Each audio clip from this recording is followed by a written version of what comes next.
Greetings YouTube, Joe here with Culination Media, and welcome back to the very next episode of Pokemon XD Gale of Darkness. This is episode number 46, and in this episode we're going to continue to take on the Battle CDs right where we left off. And we're going to begin with Battle CD number 27, and then hopefully by the end of this episode we can make our way back over to Fenic City and continue to rid the town of those Cipher pests. Anyway, we have a turn limit battle here. In this Battle CD, and we're going to be stuck with Hitmonlee and Porygon 2, which is probably one of the weirdest team combinations you'll ever see. Especially with these Battle CDs, they're just kind of weird. But there is kind of sort of a purpose behind it, and we'll get into that in a second.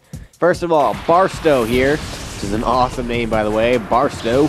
He has a Graveler and a Dusclops. Dusclops is a pure ghost type, which makes it kind of tricky considering we have normal and fighting types. And we also have Graveler on the other team there, and he has the rock and ground ability, or types, whatever. So we need to make use of Conversion 2 with Porygon 2 in order to win this fight in 2 turns. Graveler and Dusclops are both going to use Protect on the first turn, so don't even worry about attacking them, it's just a waste of time. So we're already down a turn. We need to use Tackle on Porygon 2 because the move Conversion 2 changes Porygon 2's type to a type that's resistant to the last move that hit it. So, since we use Tackle on it, and that's a normal type move, Porygon 2's type changed to the Rock type, so it is now resistant to normal type attacks. You want to use Hitmonlee in the second turn to use Foresight on Dusclops, which now enables it to be hit by both fighting and normal type attacks, which normally would not have any effect on it. After using Psybeam with Porygon 2 to inflict just a tiny little bit of damage, Graveler goes for the Self-Destruct, which now is going to not be very effective on Porygon 2 instead of knocking it out. And of course it is going to knock out Hitmonlee because his defenses are just awful.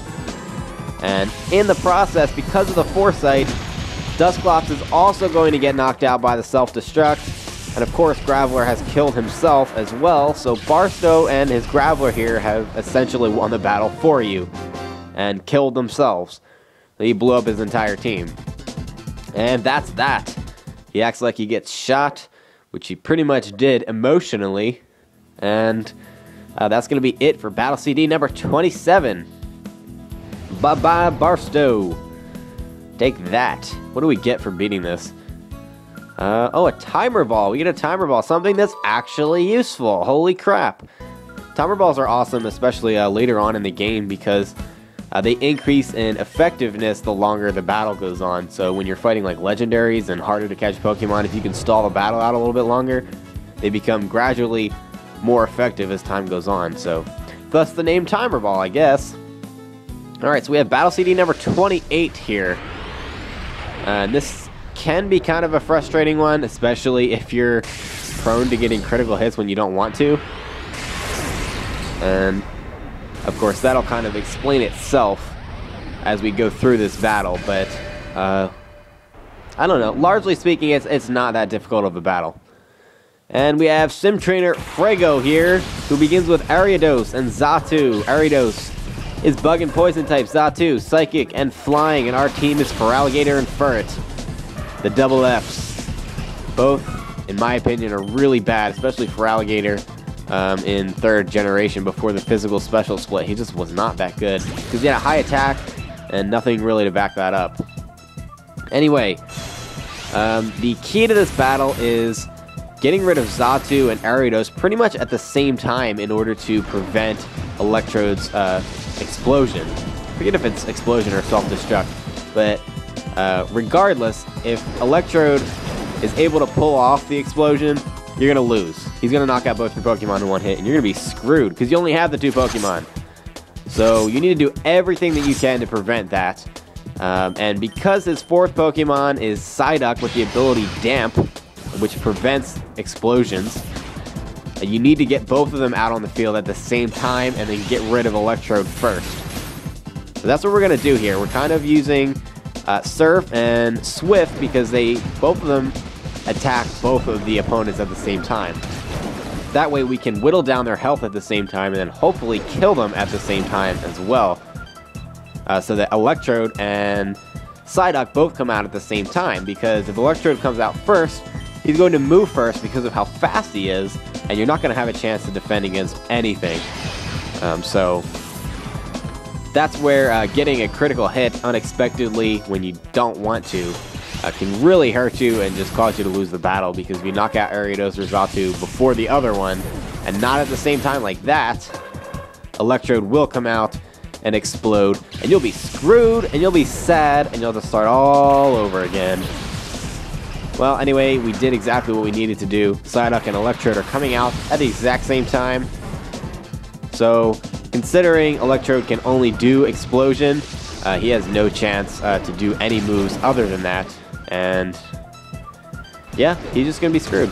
We get a critical hit on the Surf with Psyduck, which is cool because it wasn't very effective to begin with.